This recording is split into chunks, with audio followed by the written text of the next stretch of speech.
How you doing, Josh? Great, guys. How you doing? We are good. I think we're going to have a lot of relationship talk in this interview, and you probably expect that, your relationship with your head coach, your relationship with the quarterback, all those things. So let's start there with Mike Vrabel. Now that you have a game week under your belt, right? You prepared for a game, and now you've come out the other side of a game. I know you guys knew each other previously, but how do you feel like that working relationship is with your head coach, Mike Vrabel? Great. Braves is great to work for, and obviously a big reason why I was excited about this opportunity. And he's really good at what he does, and he's got a great vision for our team, and does a great job of leading us and our group. And no, it's been awesome. So, Josh, I've always sort of thought about offensive playbooks, especially, yours now with all the different coordinators, this being your third stint, as like family cookbooks. You have trusted recipes or game plans that can be altered to different tastes, palates, and opponents. So how much would you say now that you've tweaked and altered your playbook given the talent you have surrounding you and where the NFL is at? I think you have to do that every year.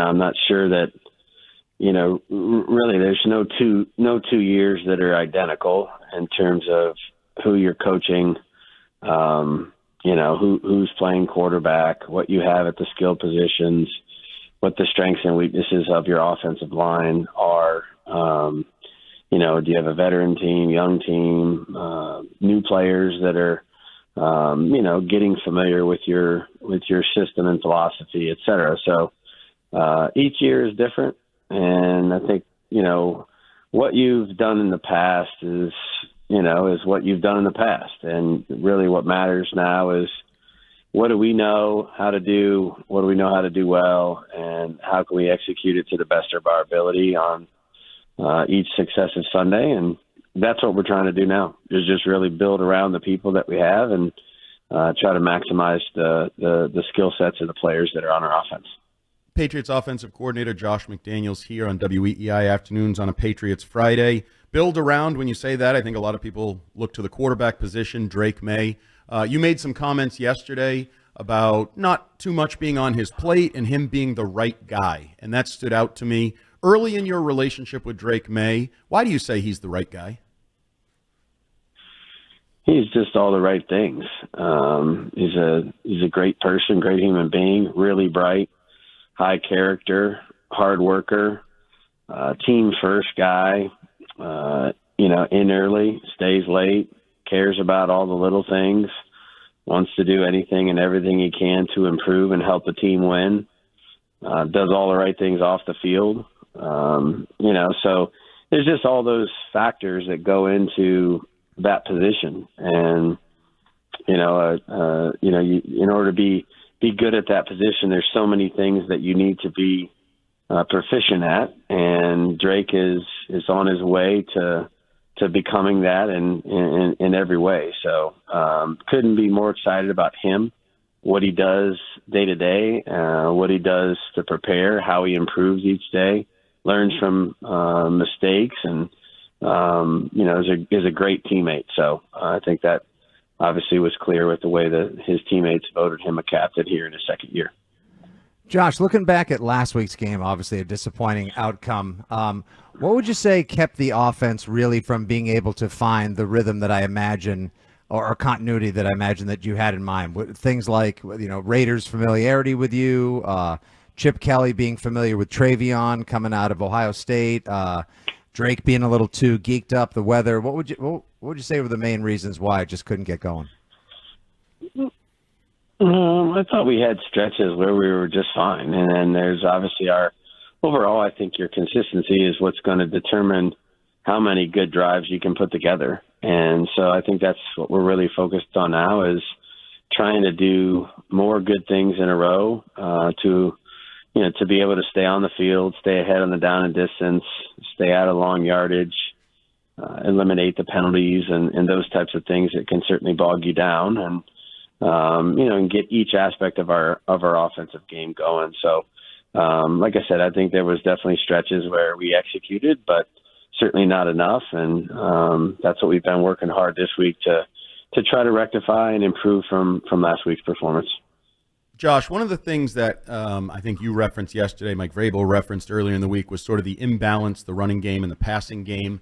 And Coach Vrabel even alluded to maybe sometimes you just have to run the play, even if it's not into the perfect defensive front or scheme and not audible out of it. What is that balance like in terms of not running into a horrific play, but also sometimes just committing to the run and your guys and their ability to move bodies and make runs?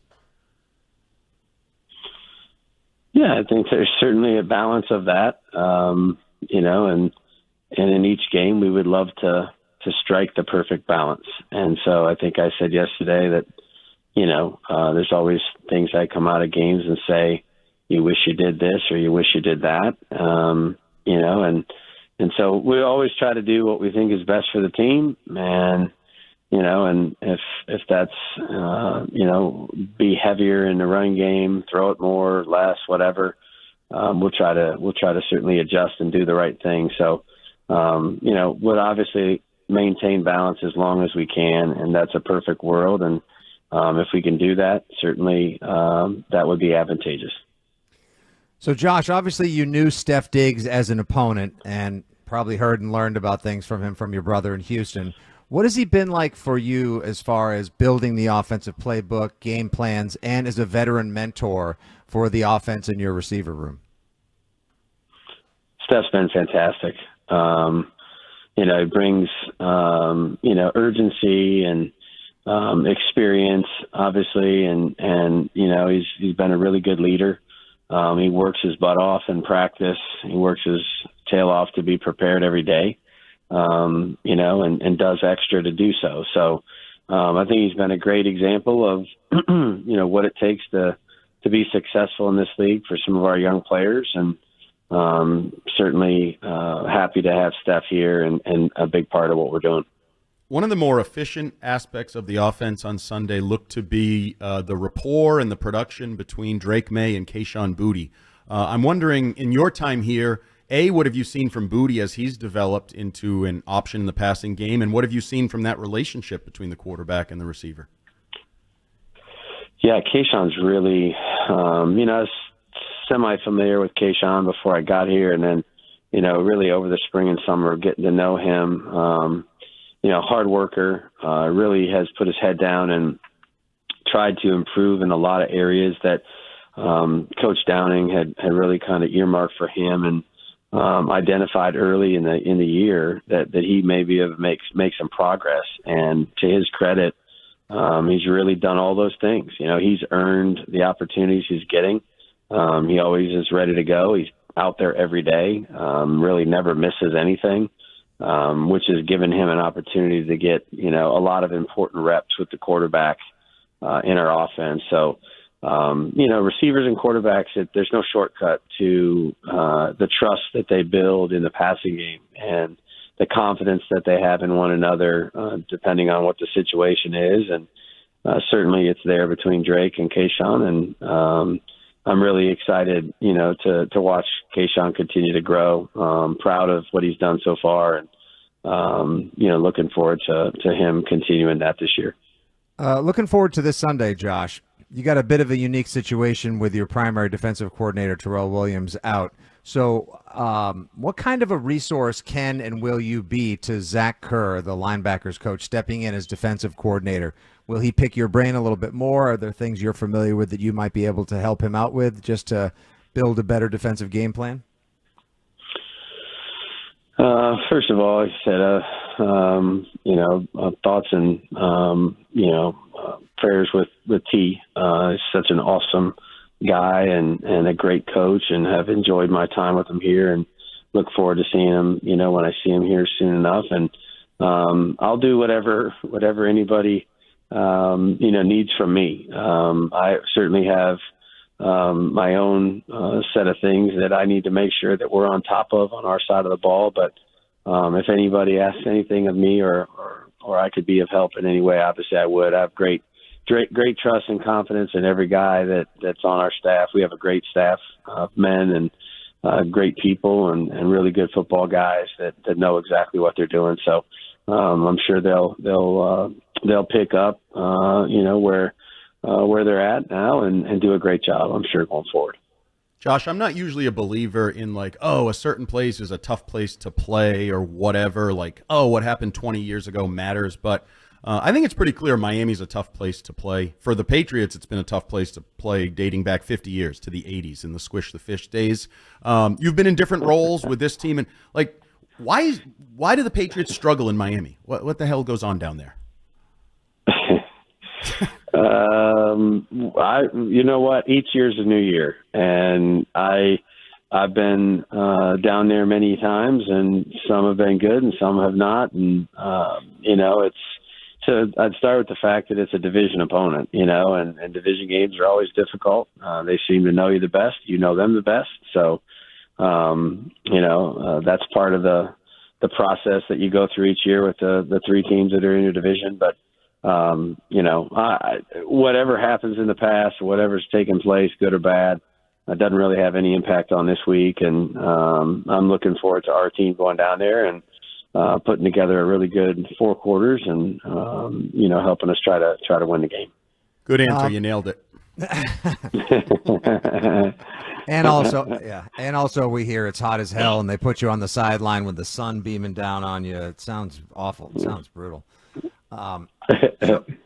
So I'm not sure if you happen to have seen this, Josh. I know you got a lot going on, but Tom Brady was just on Fox the other day with Cowherd, and he was explaining how much time Belichick spent with him early on in the early days, explaining defense to him. And then Brady said he became a better quarterback and only could become the guy that he ultimately became because of, at first, how much time Bill spent drilling defense into his head. I was just curious if you had any recollection on that. And also, did you ever have a similar experience, but in reverse, where defenders come and try to pick your brain and you're explaining what the offense is trying to do so that can help make them better defenders?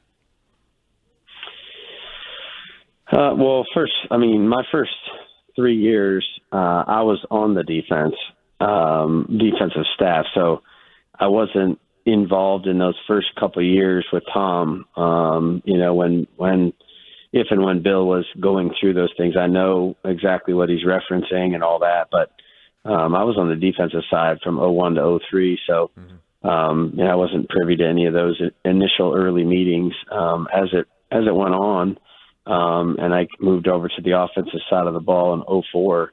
I thought those were invaluable, and just the quarterback's understanding what happens on defense and how to process information quickly, because it allows you to be a better player. And, you saw firsthand, the more and more Tom learned, the more and more Tom knew, the more and more you could try to take advantage of certain things that defenses were doing, So, the process I would say, was a significant factor in his development. And defensively, I've had relationships with guys over many years, whether it's Devin McCourty or Vince Wilfork or Hightower and a lot of those guys. Just over time, talking about different things, having an opportunity to sit down and chat with them about stuff has been fun. And again, like I said, if anybody ever needs anything from me, obviously I do whatever I can to help the team.